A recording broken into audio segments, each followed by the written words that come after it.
What's going on YouTube? My name is Zach with Android Digest, and today I'm going to be reviewing a Samsung tablet that's been out for a few months now, and that is the Samsung Galaxy Tab S7 FE. There's been a lot of sales on this tablet, but there's also been sales on other Android tablets out there, like the regular Tab S7 or the Tab S7 Plus. So you might be wondering which tablet is worth your money, so I'm going to do a comparison, especially a bigger comparison, towards the end of this video, but I'm also going to review and do a full review on this regular Tab S7 FE and let you know if it is worth buying on its own merit. So with all that being said, let's get straight into this review and let's get it going.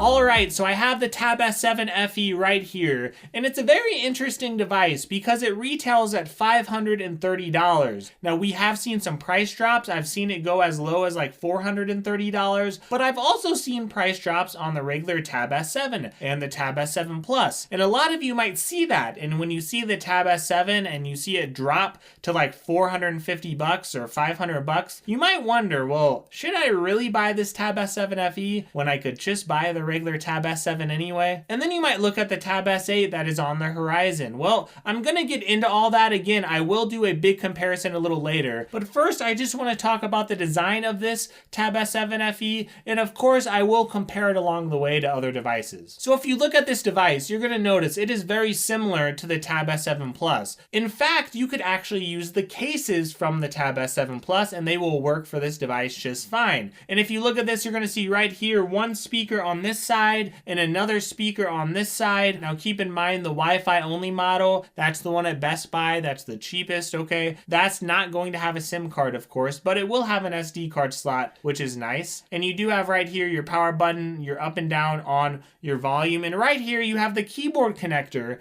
And the good news is this will work with the keyboard from the regular Tab S7 Plus. And that's an awesome thing because you might like the specific keyboard case for the Tab S7 Plus, and this will work great with it. Now, this also has its own keyboard case. It is a little bit different, so keep that in mind whenever you are looking at them. The case and the kickstand and how it works, it's all a little bit different, all right? So you want to make sure to do your research before you buy a case. But at least you do have more cases to choose from since this will work with Tab S7 FE cases. And if you look at the back, you're going to see this nice aluminum, and you're going to notice again, it's very, very premium. This has a great premium design. But one thing you won't notice is you won't notice a fingerprint sensor, because if you turn on your screen, you won't see any type of fingerprint sensor on this device. Face unlock is not very good, and that's one thing I noticed with this device. So if you really want security, you may have to rely on a PIN number and stuff like that. And that right there might be a deal breaker for some of you. But if it's not, one thing you're going to find with this device is it's going to have minor compromises like that, but it still is a very good value because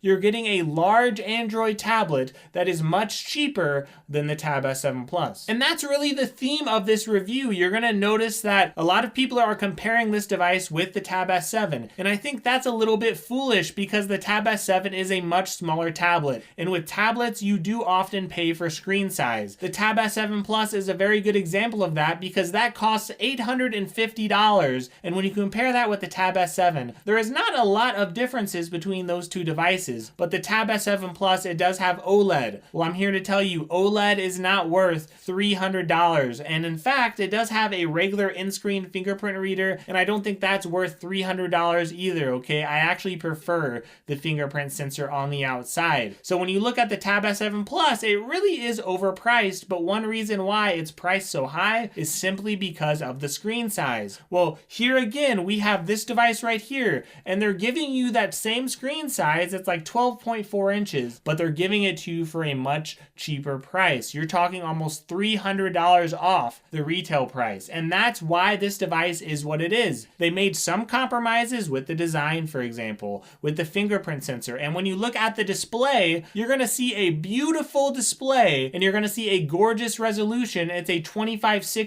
by 1600 resolution. And no, this screen is not OLED, but it is a gorgeous display, and I know for someone like me, I personally did not notice notice. Now, if you're someone out there who is very much a pixel pincher, you're looking at every little pixel, sure, I get you might notice a difference. And if you are a really big techie, yes, you techies out there who want the latest and the greatest and you always want the best, you are definitely going to notice, okay? Because OLED is beautiful, OLED is nice, and you might prefer that Tab S7 Plus. But I'm here to tell you that your average person probably will not notice a significant difference between this display and that Tab S7 Plus. Now, the one thing that you might notice is that 120 Hz refresh rate on that screen. So yeah, you might notice that this is a 60 Hz refresh rate on this display. So that's one area that the Tab S7 or the Tab S7 Plus, well, both of those tablets are better in the sense of the refresh rate compared to this S7 FE. But if you look at those compromises and put those to the side, you're still going to see a gorgeous display in its own right. This is a great tablet for media consumption. I think it looks absolutely gorgeous, and I think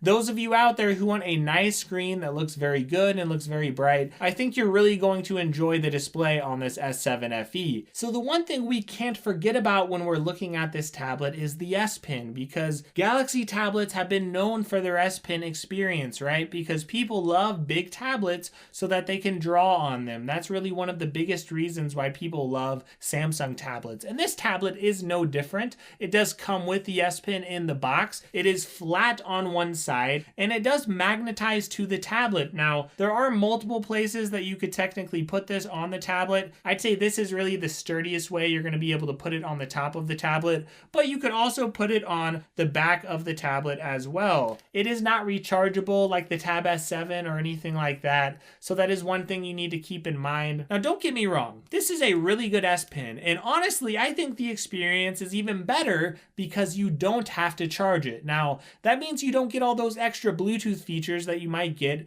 in the Tab S7 or the Tab S7 Plus. But on the other end, I really don't want to think about charging the pen, so I really like that this is not rechargeable in any way. But one of the things you are going to notice is, again, because it is a 60 Hz refresh rate, well, you are going to have a little more input lag than you would get in the Tab S7 or the Tab S7 Plus. Now, maybe you haven't experienced a tablet that has a 120 Hz refresh rate. If you're coming from the Tab S4 or the Tab S6, for example, you're going to see a similar experience with this S Pen. I've really enjoyed this S Pen. It feels very, very good. It does feel very, very responsive. It's great for taking notes. It's great for drawing, of course. And of course, you do have the little button and you can use that to erase things as you're drawing and things like that. So overall, I'm not a great artist by any stretch of the imagination. I'm not fantastic with using an S Pen, but for your average person, I really think this S Pen will be a very nice selling point. Now, if we look at the performance on this device, one thing you're going to notice, it is a minor compromise. It's still a very good tablet in its own right, and if I were to compare it, I would probably compare it to something like the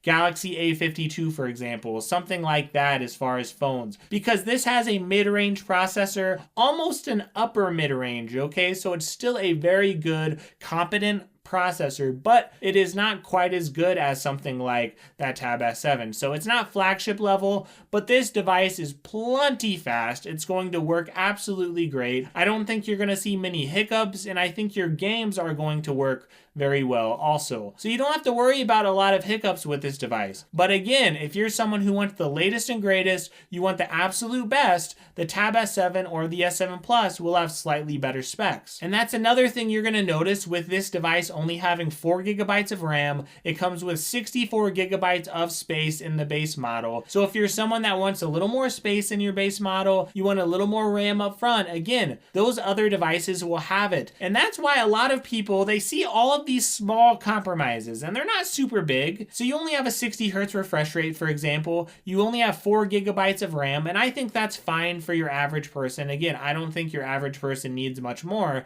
but you see that, you see the compromise with the processor, for example, and a lot of people just say, hey, why don't you buy the Tab S7? I saw the Tab S7 FE, for example, that was on sale over the holidays, and it's been around $430, give or take. And you have the Tab S7, that's $500. So for only $70 more, you could get that Tab S7, and you could get a device with a better processor. You could get a device with 120 Hz on the refresh rate, and you could also get a device with more storage and more RAM. And when you look at all of those things, a lot of people say, hey, why not just get that device? And I simply want to say, this device, it has a very specific audience. This device is for someone who wants a larger screen. So if you want a 12.4 inch screen and you want a great Galaxy tablet, you can't get that in the regular Tab S7. And when you look at the Tab S7 Plus, that device retails at $850. And even if you see it on sale for almost $700 or a little bit lower than that, that's still very, very high. And you could save almost $300 getting this device. $300 is a lot of money, and a lot of people are out there and they know, like, I shouldn't be spending $800 on a tablet or $700. And if you are willing to make some compromises, this is a great device to get. So if you're looking at all these devices and you're trying to make a decision, I know those decisions might come down to the small things. But look, all of these devices are going to have very similar battery life. This Tab S7 FE, it has a battery size that is just over 10,000 milliamps, and that's very similar to the Tab S7 Plus. Well, the Tab S7, it doesn't have quite as big of a battery, but it is a smaller screen. And all of these devices, in my opinion, are going to be fast enough for your average consumer. So when you're looking at paying extra money, you have to really look at the small things, because all of these devices, in my opinion, have amazing looking displays. They all look great. They perform very, very good. So you get a lot of great things with these tablets, and I would recommend all of these tablets if you find them on sale. But this Tab S7 FE, again, it is about that specific audience that wants a bigger tablet. So again, if you want a device that has all of the bells and whistles, but you don't mind a device that's a little bit smaller, then just get the regular Tab S7. That device is great, and it will be close in price. It might be a little bit higher than this Tab S7 FE, but it's going to be very, very close. But you'll get 120 Hertz, you'll get more storage and more RAM, and you will be very happy because the device will be a little bit faster also. But with phones and tablets, you often pay for screen size. A 60 Hertz screen. If you don't even know what that is, I'm sure you could probably deal with it. Can you deal with that 60 Hertz screen? Or this not being OLED? The display still looks great, but maybe you want an OLED display. Can you deal with 4 gigabytes of RAM? And yes, you can get more RAM if you go with a higher tier model, but the point is you might be looking at that base model and you have to ask yourself, can I deal with less RAM? And can I deal with less processing power? Now remember, when I say less power, I'm still saying this tablet is fast enough for your average person. But you have to ask yourself that, right? And can you deal with no fingerprint sensor? You just have to rely on Face Unlock. Well, if you could deal with all of those things and all of those things do not bother you, then saving $300 sounds really, really nice. Or saving $250, okay? So whatever it is, I have to say, I would never, in this climate right now, I would not recommend paying full price for a Tab S7, for a Tab S7 Plus, or the Tab S7 FE, because these devices are going on sale every couple of weeks. And if they're all on sale and you're really debating between them, look, it really depends on your preferences. If you prefer a big screen over some of those features I mentioned, you should get the Tab S7 FE, and you should get it even over that Tab S7 or the Tab S7 Plus. If you don't mind those drawbacks, just get the Tab S7 FE. But if you're someone who values the features a little more, you're someone who values that fingerprint sensor, if you're someone who values that processor upgrade, and you value that 120 Hertz and all those things, if you value that, I think the Tab S7 is the device for you. And if you're someone who wants the best of the best, you want a big tablet with all the features, that's when you look for the Tab S7 Plus, and that's really going to be the tablet for you. But overall, I would recommend all of these tablets. Again, the Tab S7 FE is a great value. I would highly recommend it to you, assuming you're okay with some of those drawbacks, and assuming you really want that large screen, then yes, it is a great device for you, and the other tablets are great for their own use cases as well. So thanks again for watching this video. I really, really appreciate it. Please, please, please, if you want to support my channel, one good way you could do it is by using the links in the description. Yes, I am an affiliate with a lot of companies. I do make commission on some of these links, and I'm just a low-key guy with a family. I'm not a big company, so that's a great way to support me and my family for sure. But Keep in mind, if you leave a comment and you're ever struggling with what device to buy, I am not going to take affiliate considerations into mind. Even in my reviews, you have seen me over the past. I am very honest with my reviews, and I'm going to continue to be honest and help my audience out. So leave any comments. If you have questions, if you're doing any comparisons, I'm very, very happy to help. Check out some of my other videos, and you could also go to my Twitter page as well at twitter.com/digestandroid. So thanks so much for watching. I really appreciate it. Have a great day, and if you need anything, just let me know.